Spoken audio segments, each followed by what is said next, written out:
এখানে মাকে মাথায় করে নিয়ে আসতে হয়, প্রায় 3 থেকে 4 কিলোমিটার রাস্তা মাথায় করে নিয়ে আসতে হয়।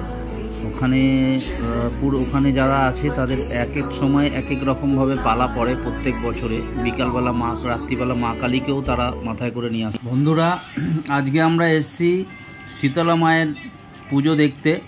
শীতলা মায়ের পুজো হচ্ছে আমাদের টপিন রোড, নপাড়া টপিন রোড শীতলা মাতালানে। এই পুজো দীর্ঘদিন ধরে এখানে হয়।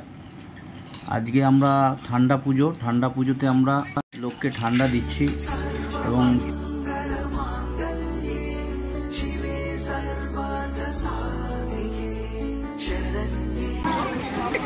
কিছু বল কিসের জন্য দাদা এখানে দিচ্ছেন? কিসের জন্য? সামনে পুজো আছে না? কি পুজো? ঠান্ডা পুজো আছে, তাই সবাই খালি পেটে আছে, তাই সবাইকে ঠান্ডা জলটা পাবে। এখানে সবাই দিচ্ছে। কি ঠান্ডা? কি পুজো? শীতলা পুজো।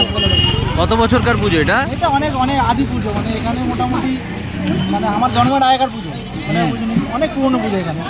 এখানে প্রত্যেক বছরই হয়। এবছর মেলাটা হচ্ছে না, মানে নাগরদোলা বসছে না, বাদ বাকি এখানে সবই হচ্ছে। আর এই যে এইটা কেন দিচ্ছেন? লস্যি সকালে সবাই খালি পেটে থাকে, মায়ের পুজোর সময় দেয়।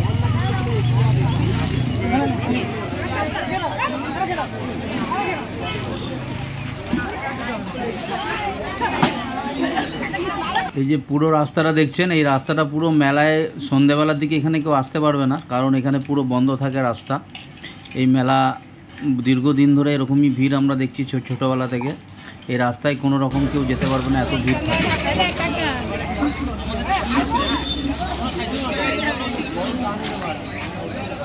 সিরিয়াল কিলার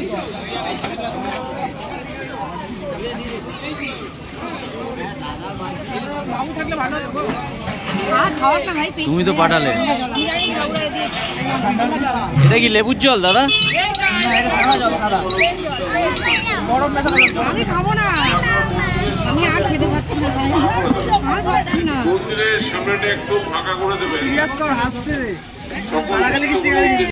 আমরা এখানে সব একসাথে জড়ো হয়েছি। এই দেখুন সব লস্যি হাতে, লস্যি খাচ্ছে। ওই পাশ দিয়ে রিঙ্কি, আমি, আমার ভাই, আমার ওয়াইফ সব দাঁড়িয়ে আছি এই রাস্তায়।